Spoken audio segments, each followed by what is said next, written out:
اشہد ان لا الہ الا اللہ وحدہ لا شریک لہ واشہد ان محمدا عبدہ ورسولہ اللہم صلی علی سیدنا و مولانا محمد وعلی آل سیدنا و مولانا محمد وبارک وسلم انک حمید مجید۔ خاتم الانبیاء حضرت محمد مصطفیٰ احمد مجتبیٰ صلی اللہ علیہ وسلم کے غلام اور ہمارے امام حضرت بانی جماعت احمدیہ مسیح موعود و مہدی مسعود علیہ الصلوۃ والسلام کے ایمان افروز اور روح پرور ملفوظات۔ حضرت اقدس فرماتے ہیں تقویٰ کوئی چھوٹی چیز نہیں، اس کے ذریعہ سے ان تمام شیطانوں کا مقابلہ کرنا ہوتا ہے جو انسان کی ہر ایک اندرونی طاقت اور قوت پر غلبہ پائے ہوئے ہوتے ہیں۔ یہ تمام قوتیں نفس امارہ کی حالت میں انسان کے اندر شیطان ہیں، اگر اصلاح نہ پائیں گی تو انسان کو غلام بنا لیں گی۔ علم و عقل ہی برے طور پر استعمال ہو کر شیطان ہو جاتے ہیں۔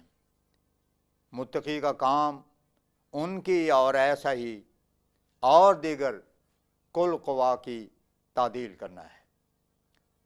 ایسے ہی جو لوگ انتقام، غضب یا نکاح کو ہر حال میں برا مانتے ہیں وہ بھی صحیفہ قدرت کے مخالف ہیں اور قوائے انسانی کا مقابلہ کرتے ہیں۔ سچا مذہب وہی ہے جو انسانی قوا کا مربی ہو، نہ کہ ان کا استحصال کرے۔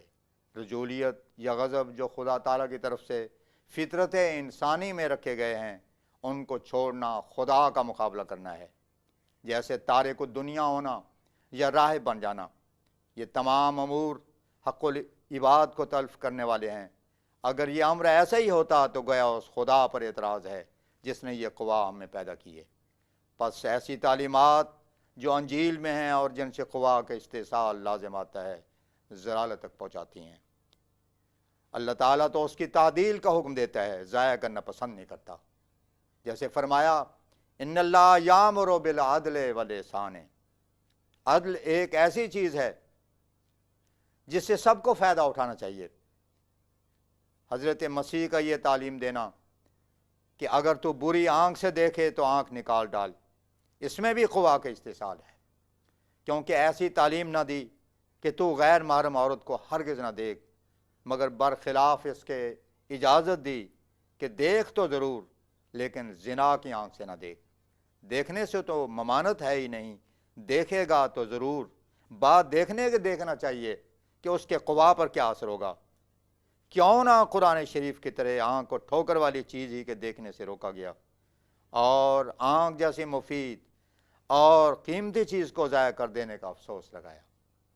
آج کل پردے پر حملے کیے جاتے ہیں، لیکن یہ لوگ نہیں جانتے کہ اسلامی پردے سے مراد زندہ نہیں بلکہ ایک قسم کے روک ہے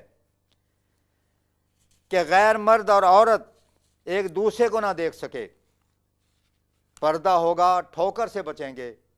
ایک منصف مزاج کہہ سکتا ہے کہ ایسے لوگوں میں جہاں غیر مرد و عورت اکٹھے بلا تعامل اور بے محابہ مل سکیں، سیریں کریں، کیوں کر جذبات نفس استرار اٹھ کر ٹھوکر نہ کھائیں، کیوں کر جذبات نفس استرارن ٹھوکر نہ کھائیں گے۔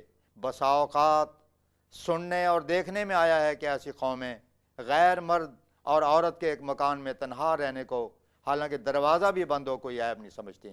یہ گویا تعذیب ہے۔ انہی بدنتائج کو روکنے کے لیے شارع اسلام نے وہ باتیں کرنے کی اجازت نہیں دی جو کسی کی ٹھوکر کا باعث ہوں۔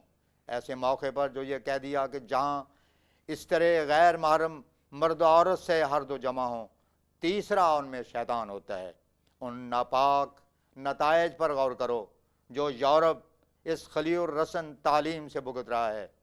بعض جگہ بالکل قابل شرم طوائفانہ زندگی بسر کی جا رہی ہے۔ یہ انہی تعلیمات کا نتیجہ ہے۔ اگر کسی چیز کو خیانت سے بچانا چاہتے ہو تو حفاظت کرو، لیکن اگر حفاظت نہ کرو اور یہ سمجھ رکھو کہ بھلے مانس لوگ ہیں تو یاد رکھو کہ ضرور وہ چیز تباہ ہوگی۔ اسلامی تعلیم کیسی پاکیزہ تعلیم ہے کہ جس نے مرد و عورت کو الگ رکھ کر ٹھوکر سے بچایا اور انسان کی زندگی حرام اور تلخ نہیں کی، جس کے باعث یورپ نے آئے دن کی خانہ جنگیاں اور خودکشیاں دیکھی ہیں۔ بعض شریف عورتوں کا طوائفانہ زندگی بسر کرنا ایک عملی نتیجہ اس اجازت کا ہے جو غیر عورت کو دیکھنے کے لیے دی گئی۔ اللہ تعالیٰ نے جس قدر قوت عطا فرمائے وہ ضائع کرنے کے لیے نہیں دیے گئے، ان کی تعدیل اور جائز استعمال کرنا ہی ان کے نشو و نما ہے۔ اسی لیے اسلام نے قوائے رجولیت یا آنکھ کے نکالنے کی تعلیم نہیں دی، بلکہ ان کا جائز استعمال اور تزکیہ نفس کرایا ہے۔ جیسے فرمایا قد افلح المومنون، اور ایسے یہاں بھی فرمایا متقی کی زندگی کا نقشہ کھینچ کر آخر میں بطور نتیجہ یہ کہا وَأُولَٰئِکَ هُمُ الْمُفْلِحُونَ، یعنی وہ لوگ جو تقوی پر قدم مارتے ہیں، ایمان بالغیب لاتے ہیں، نماز ڈگمگاتی ہے پھر اسے کھڑا کر دیتے ہیں، خدا کے دیے ہوئے سے دیتے ہیں، باوجود خطرات نفس بلا سوچے سمجھے گزشتہ اور موجودہ کتاب اللہ پر ایمان لاتے ہیں، اور آخر کار وہ یقین تک پہنچ جاتے ہیں۔ یہی وہ لوگ ہیں جو ہدایت کے سر پر ہیں، وہ ایک ایسی سڑک پر ہیں جو برابر آگے کو جا رہی ہے اور جس سے آدمی فلاح تک پہنچتا ہے۔ پس یہی وہ لوگ فلاح یاب ہیں جو منزل مقصود تک پہنچ جائیں گے اور راہ کے خطرات سے نجات پا چکے ہیں۔ اس لیے شروع میں ہی اللہ تعالیٰ نے ہمیں تقوی کی تعلیم دے کر ایک ایسی کتاب ہم کو عطا کی جس میں تقوی کے وصایا بھی دیے۔ ہماری جماعت یہ غم کل دنیاوی غموں سے بڑھ کر اپنی جان پر لگائے کہ ان میں تقوی ہے یا نہیں۔ اہل تقوی کے لیے یہ شرط ہے کہ وہ اپنی زندگی غربت اور مسکینی میں بسر کریں۔ یہ تقوی ایک شاخ ہے جس کے ذریعے سے ہمیں ناجائز غضب کا مقابلہ کرنا ہے۔ بڑے بڑے عارف اور صدیقوں کے لیے آخری اور کڑی منزل غضب سے بچنا بھی ہے۔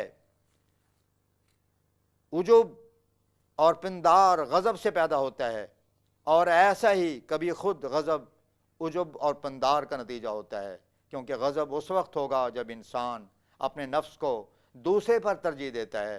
میں نہیں چاہتا کہ میری جماعت والے آپس میں ایک دوسرے کو چھوٹا یا بڑا سمجھیں، یا ایک دوسرے پر غرور کریں، یا نظر استخفاف سے دیکھیں۔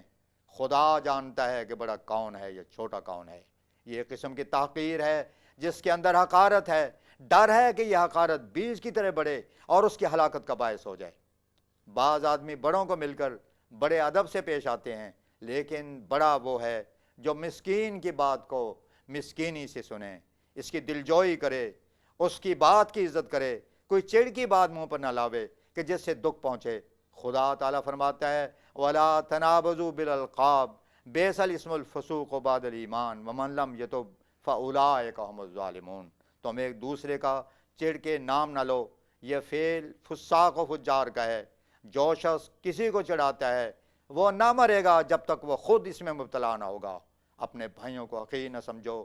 جب ایک ہی چشمے سے کل پانی پیتے ہو تو کون جانتا ہے کہ کس کی قسمت میں زیادہ پانی پینا ہے۔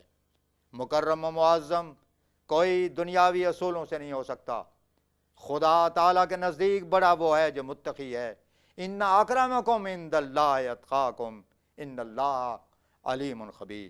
یہ جو مختلف ذاتیں ہیں یہ کوئی وجہ شرافت نہیں، خدا تعالیٰ نے ماس عرف کے لیے یہ ذاتیں بنائیں، اور آج کل تو صرف بعد 4 پشتوں کے حقیقی پتہ لگانا ہی مشکل ہے۔ متقی کی شان نہیں کہ ذاتوں کے جھگڑے میں پڑے۔